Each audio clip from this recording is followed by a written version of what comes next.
Olá, é hora de conferir os destaques da semana entre os julgamentos do plenário do Supremo Tribunal Federal. Aqui na TV Justiça, é claro, é o Plenárias que já está no ar.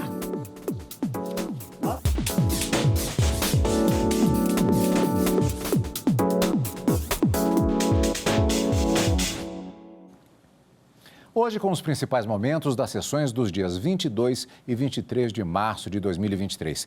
Karina, quando nós temos um processo que chama muito a atenção, que há detalhes que têm que ser abordados a partir do próprio relator da matéria, claro, também com os trâmites processuais, sustentações orais e na sequência, os votos dos ministros, é muito comum que tenhamos mais de uma sessão dedicada a esse tema. Exatamente o que está acontecendo em relação a um processo que já tem maioria formada, mas ainda voltará na próxima semana. É o grande destaque, acompanhando a tendência da semana passada para a semana das sessões destes dias 22 e 23 de março de 2023. É isso aí, Cadu. Duas ações diretas de inconstitucionalidade, cujo julgamento foi iniciado há 2 semanas, mas que ainda não foi finalizado, como você disse, embora já tenha 6 votos para a manutenção da constitucionalidade, para a manutenção da validade dessa lei que estabelece a forma de contratação com o poder público por meio de autorização para a prestação de serviços de transporte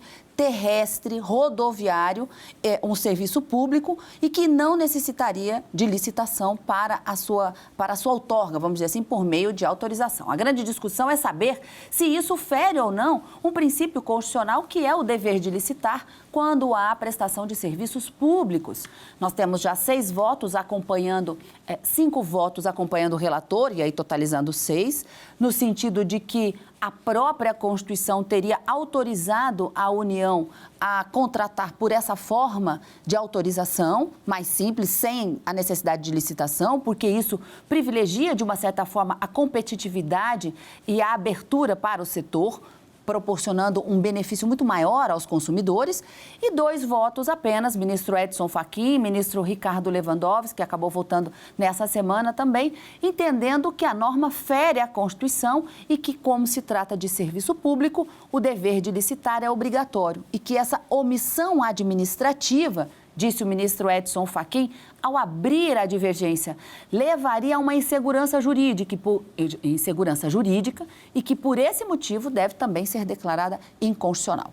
O julgamento foi suspenso na quinta-feira.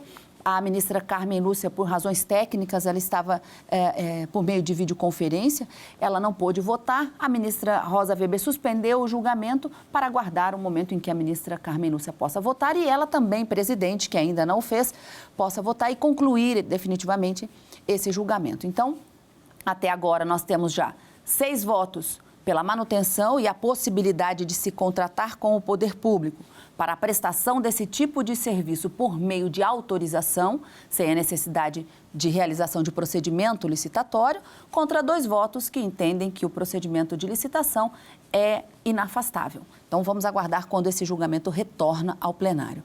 Mas esse não foi o único tema, não é, Cadu? Que começou a ser discutido lá na sessão plenária da quinta-feira, uma outra ação direta de inconstitucionalidade questionando uma lei do Estado de São Paulo que teria criado 2 departamentos no âmbito do Estado para, de uma certa forma, melhorar a forma de a razoável duração do processo, principalmente envolvendo presos que estão cumprindo pena, presos e condenados, que estão cumprindo pena no regime fechado e semiaberto. O que se questiona aqui, o Procurador-Geral da República é o autor dessa ação direta de inconstitucionalidade, ele questiona que o Departamento Estadual de Execuções Criminais e o Departamento Estadual de Inquéritos Policiais no âmbito do Judiciário do Estado de São Paulo, da forma como foi criado e distribuído em 10 regiões administrativas, cada uma delas contendo uma unidade desses departamentos, violaria alguns princípios da Constituição, como o amplo acesso à justiça, a ampla defesa e também a eficiência da administração pública. Então, o julgamento foi iniciado com a leitura do relatório pelo ministro Dias Toffoli, relator dessa ação direta de inconstitucionalidade, sustentações orais realizadas, julgamento suspenso para retomada numa sessão posterior. Então, 2 temas trazidos no plenário nessa semana, tanto na quarta como na quinta-feira. Ainda não temos a conclusão, mas discussões bastante aprofundadas, principalmente nesse campo do transporte público terrestre rodoviário, que ainda não foi concluído, e a relatoria do ministro Luiz Fux. Destaques do plenário presencial das sessões da quarta e quinta-feira, só que tem mais coisas no programa de hoje. Vamos agora conferir os destaques do plenário virtual.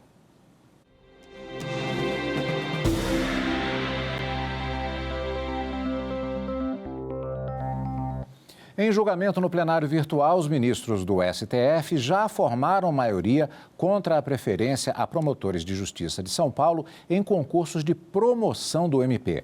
Até agora, segue o entendimento do relator, ministro Luiz Roberto Barroso, de que devem prevalecer os critérios de antiguidade e merecimento.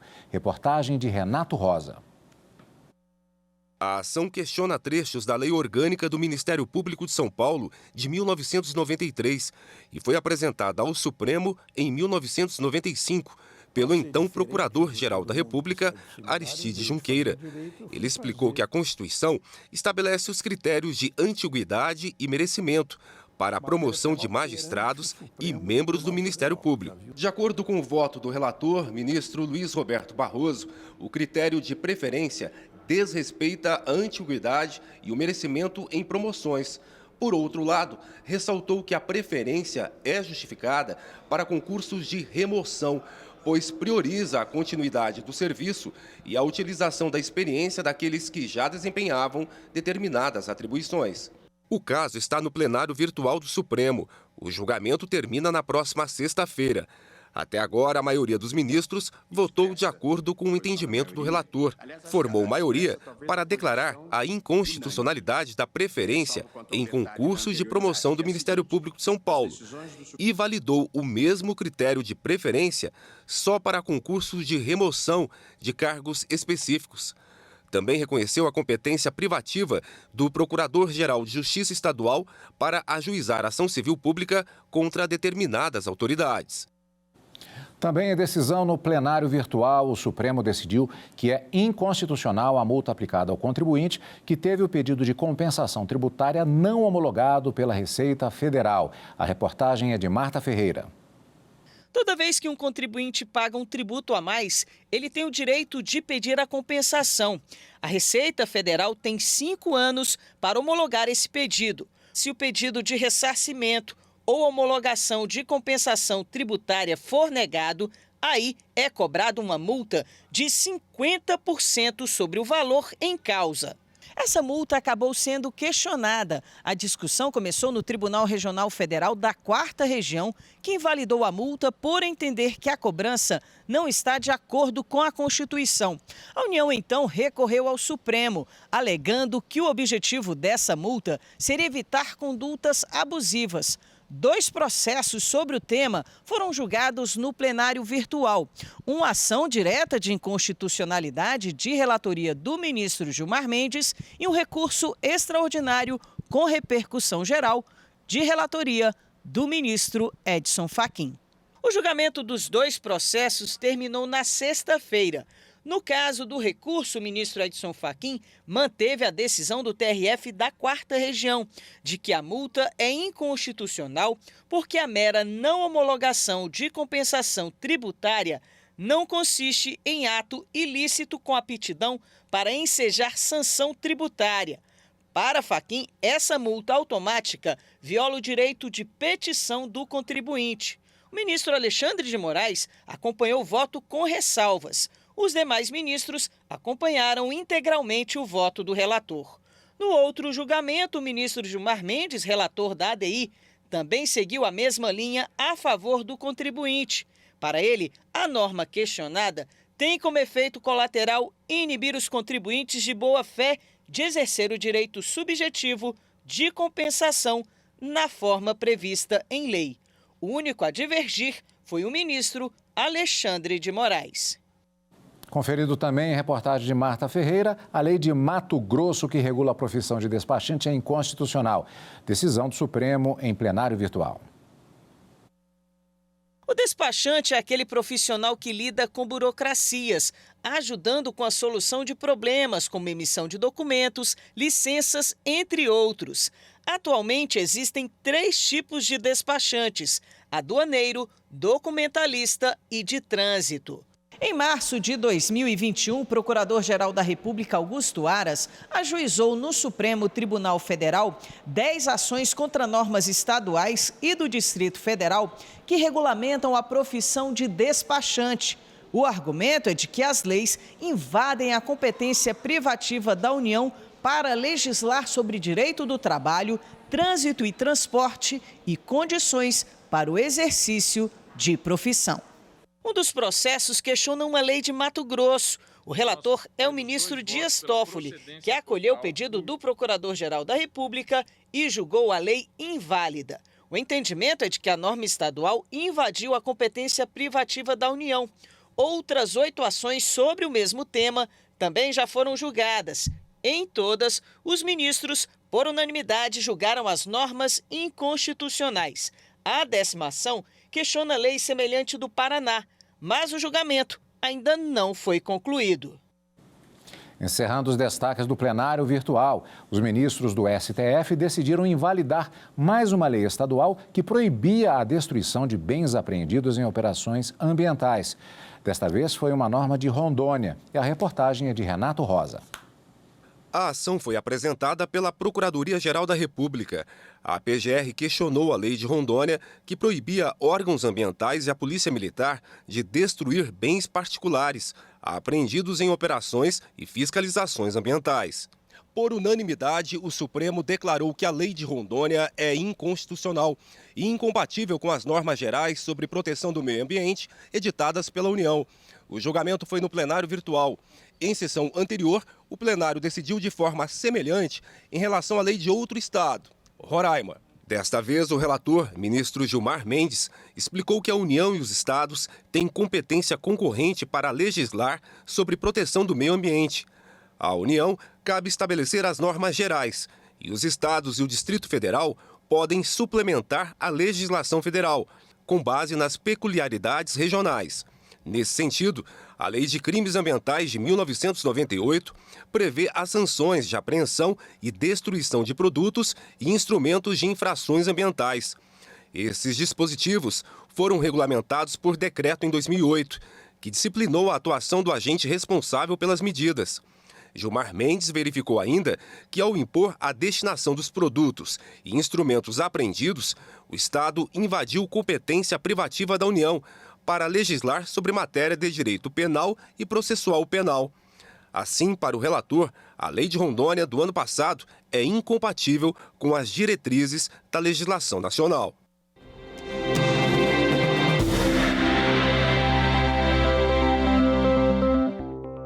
Depois dos destaques do plenário virtual, vamos para os destaques da semana em relação ao plenário presencial. O Supremo Tribunal Federal formou maioria para declarar a constitucionalidade da lei que permite a autorização de serviços de transporte rodoviário de passageiros, sem realização de licitação prévia. Marta Ferreira acompanhou as 2 sessões, da 4ª e da 5ª-feira, finalizando esta parte do processo na formação de maioria na sessão da 5ª-feira. Vamos ver, portanto, o resumo das 2 sessões desta semana. A discussão chegou ao Supremo Tribunal Federal por meio de 2 ações. Uma proposta pela Associação Nacional das Empresas de Transporte Rodoviário Interestadual de Passageiros e a outra pelo Procurador-Geral da República. Ambas questionam o modelo de contratação previsto na Lei 12.996 de 2014, que permite a oferta de serviços de transporte coletivo de passageiros interestadual e internacional sem prévia licitação, apenas por autorização simples. O tema foi levado para julgamento do plenário. O relator é o ministro Luiz Fux. Para ele, a Constituição Federal prevê a possibilidade de o Estado autorizar sem licitação a prestação de serviços pelo setor privado em atividades que podem ser compartilhadas entre diversas empresas. No caso do transporte rodoviário de passageiros, a escolha de mais de uma empresa pode melhorar a qualidade do serviço. Assim, ele votou pela validade dos dispositivos questionados. Depreende-se dos novos dados apresentados pelo Ministério da Infraestrutura que a abertura de mercado promovida no TRIP, com liberdade de entrada, de saída e de preço, tem promovido o aumento do acesso ao serviço pela população. Há aumento do número de empresas e mercados já atendidos pelo serviço, mas, sobretudo, há abertura de novos mercados, especialmente em municípios de menor população absoluta. Voto pelo conhecimento parcial e na parte conhecida pela improcedência da ação direta de inconstitucionalidade, que teve como cerne central exatamente essa questão da autorização. Seguiram o entendimento do relator os ministros André Mendonça, Nunes Marques, Alexandre de Moraes, Dias Toffoli, Gilmar Mendes e Luiz Roberto Barroso. De modo que, se você tem um bem escasso, que é uma única obra ou um único serviço, e muitos interessados, você tem que necessariamente licitar para assegurar isonomia e obter a melhor proposta. A lógica é diferente, no entanto, presidente, quando não existe um bem escasso, quando a lógica é quanto mais melhor. E aí é um pouco na área de saúde. Se alguém quiser construir um hospital, precisa fazer licitação. Se construir 1, 2, 5, 10, 20 em regime de concorrência, é muito melhor para a prestação de saúde pública. O mesmo vale para escolas. De modo que há serviços públicos em que não se aplica a lógica da licitação, na minha visão, porque você não está oferecendo um bem escasso para pessoas que vão disputar. Aqui você está oferecendo uma necessidade e que, se você tiver não uma, mas 2, 3, 4, 5 empresas explorando o transporte internacional, melhor. Você vai ter concorrência. A divergência foi aberta pelo ministro Edson Fachin, que entende que transporte rodoviário interestadual de passageiros é um serviço público e, por isso, exige licitação prévia. Essas normas, em meu modo de ver, contrariam os preceitos constitucionais mencionados e também o que eu entendo ser, pelo menos até hoje, o entendimento desse Supremo Tribunal Federal. Eis que, ao fim e ao cabo, o que se estaria a permitir é que empresas privadas explorem serviços de transporte coletivo interestadual e internacional de passageiros sem prévia licitação. O julgamento acabou suspenso, mas já a maioria para entender que é válida a autorização como forma de contratação para o transporte coletivo de passageiros interestadual e internacional sem prévia licitação. Mas esse julgamento não acabou. Ainda falta a apresentação do voto da ministra Carmen Lúcia e da ministra Rosa Weber, como dissemos no início do nosso programa de hoje. E nós vamos acompanhar a apresentação destes votos na próxima sessão, ao vivo, direto do plenário. Só que também não acabaram os destaques de hoje no plenário do Supremo Tribunal Federal desta semana. A gente confere daqui a pouquinho, logo depois do intervalo, aqui no Plenárias.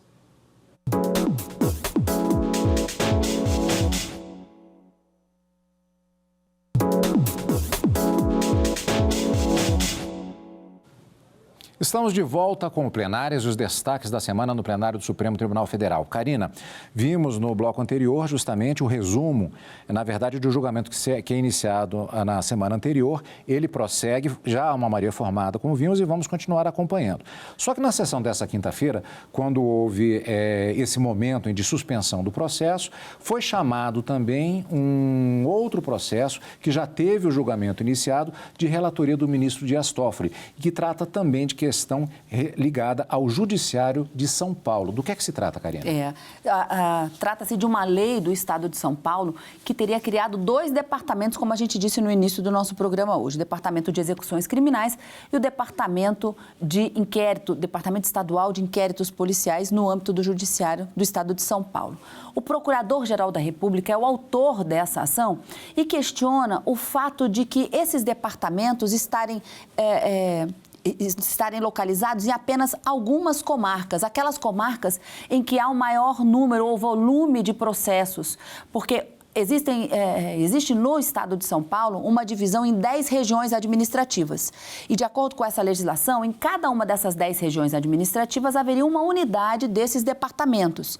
O Departamento de Execuções Criminais, por exemplo, ele tem por objetivo controlar benefícios prisionais, autorizar as saídas temporárias e fiscalizar os estabelecimentos prisionais, por exemplo.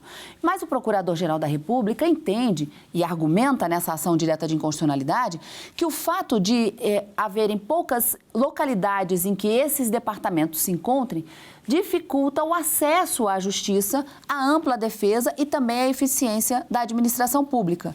E não foi isso que foi dito pelo procurador do Estado de São Paulo, da tribuna, dizer que isso vem justamente ao encontro da eficiência do Estado, porque reduziria, em alguns casos, por exemplo, questionamentos feitos pelos presos. Isso porque esse departamento de execuções criminais, por exemplo, ele recebe o processo de execução daquela pessoa que está condenada e que foi condenada num regime, uma pena privativa de liberdade e está cumprindo pena num regime fechado ou semiaberto, recebe no formato digital para avaliar e controlar esses benefícios prisionais, essas autorizações das saídas e, inclusive, essa fiscalização. Então, isso viria ao encontro da eficiência do Estado, ao contrário do que se argumenta o Procurador-Geral da República na ação direta de inconstitucionalidade. Como a gente disse, o julgamento foi dado apenas o pontapé inicial, relatório feito pelo ministro Dias Toffoli e as sustentações orais. Vamos aguardar quando esse julgamento retorna ao plenário e a gente acompanha no direto do plenário o desfecho desse questionamento, né, sobre a possível inconstitucionalidade da criação desses 2 departamentos no âmbito do Estado de São Paulo. Acompanhando sempre aqui na TV Justiça, Karina. E também tem mais destaques nesta semana. Na última quarta-feira, o ministro Alexandre de Moraes completou 6 anos no Supremo Tribunal Federal. A repórter Viviane Novaes conta agora a trajetória do ministro e os casos de grande repercussão que chegaram às mãos dele na mais alta corte do país.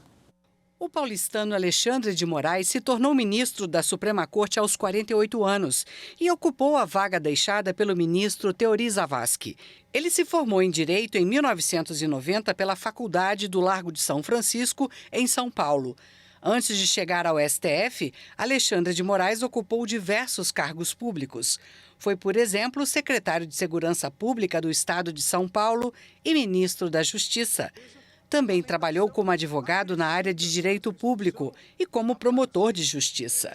Em 2005, foi nomeado pelo presidente da República para integrar o Conselho Nacional de Justiça por indicação da Câmara dos Deputados. Nesta quarta-feira, Alexandre de Moraes completa 6 anos no Supremo Tribunal Federal. Quando assumiu a vaga, recebeu um acervo de 6.597 processos. Hoje, o ministro tem apenas 662 em tramitação. Isso representa uma redução de 90%. Alexandre de Moraes tem em mãos casos de grande repercussão. Ele é o relator do inquérito que apura os atos antidemocráticos de 8 de janeiro. Também é o responsável pelo inquérito das fake news, aberto em 2019 para investigar notícias falsas, ofensas e ameaças a ministros do STF. Aliás, o combate à desinformação também é uma das frentes de trabalho dele como presidente do Tribunal Superior Eleitoral, cargo que acumula junto com o de ministro do Supremo. O magistrado comandou as últimas eleições. Alexandre de Moraes vai permanecer na presidência do TSE até junho de 2024. No STF, o magistrado pode ficar até 2043, quando completa 75 anos, idade limite para ficar na Suprema Corte.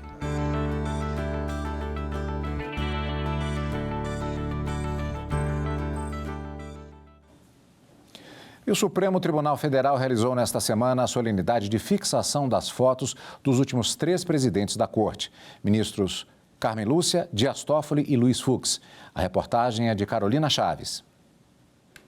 Autoridades dos 3 poderes, ministros aposentados do STF, magistrados e advogados participaram da solenidade. A atual presidente da Corte, ministra Rosa Weber, abriu o evento e destacou a importância de manter viva a história do tribunal ao longo dos 194 anos de existência. principalmente após a tentativa sem sucesso de abalar a democracia com os ataques do dia 8 de janeiro. O ultraje só poderia resultar, como resultou, no enaltecimento da dignidade, da justiça e no fortalecimento do valor insubstituível do princípio democrático. Inabalada restou nossa democracia constitucional, que continua inabalável. Foram anexadas à galeria do STF as fotos dos últimos 3 ex-presidentes do Supremo, ministros Luiz Fux, Dias Toffoli e a ministra Carmen Lúcia. Tenho, portanto, essa invisível e incalculável medalha em meu peito, que é a minha posse ter sido presidida pela ministra Carmen Lúcia. Dificuldades, disse a ministra Carmen Lúcia, fazem parte, mas o Brasil vale a pena. O Estado de Direito vale a pena. A democracia vale o que cada um de nós faz. Todos nós somos alunos e mestres uns dos outros. Essa é a lição que o ministro Toffoli, por várias oportunidades, me ensinou. A da necessária integração entre a arte de dialogar e o dever de decidir. É realmente um momento muito especial nós estarmos de volta aqui numa celebração importante como essa. Nós somos a justiça, nós somos valores, nós somos ideias, nós somos coragem moral. Aqui na galeria estão as fotos de todos os presidentes da Corte desde 1829. A ministra Carmen Lúcia ficou no comando do Supremo entre 2016 e 2018. Em seguida, o ministro Dias Toffoli assumiu a cadeira de presidente até 2020. O ministro Luiz Fux foi presidente até o ano passado, quando passou uma missão para a atual presidente, ministra Rosa Weber. A ministra Carmen Lúcia falou sobre o dever de cada um que passou pela corte na defesa da democracia e sobre a escolha dela em também defender o Brasil. Eu queria que cada brasileiro soubesse que os ministros dessa casa têm um compromisso com o Brasil presente, com o Brasil futuro e tentam honrar permanentemente o passado, que é este dessa galeria, e é exatamente isso que a gente está tentando fazer. O ministro Dias Toffoli foi o integrante da corte mais jovem a assumir a presidência do Supremo. O 48º presidente foi lembrado pelos colegas como uma pessoa com perfil conciliador, agregador e de coragem, pelas ações que julgou. Esse tribunal tem sido o tribunal, e eu digo sempre, que mais julga no mundo. Não há corte constitucional que tenha mais complexidade, mais competências e mais questões em julgamento. No discurso, o ex-presidente, ministro Luiz Fux, falou sobre qual é a missão de um ministro do Supremo Tribunal Federal. Todos aqui nessa galeria, sempre cientes e ciosos do interesse público, com absoluta retidão de caráter, dedicando as nossas trajetórias em prol da justiça e do bem comum. E hoje nós vamos ficando por aqui. Você acompanha o Plenárias também pelo canal da TV Justiça no YouTube, pelo Spotify e pela Rádio Justiça. E claro, Karina, já tem encontro marcado na próxima semana porque tem mais julgamentos já previstos do plenário do Supremo Tribunal Federal. É isso mesmo. Na quarta e na quinta-feira a gente se encontra ao vivo, direto do plenário, mas neste final de semana o nosso encontro é aqui no Plenárias. Obrigado pela sua companhia, como sempre. E continue conosco aqui, na TV Justiça.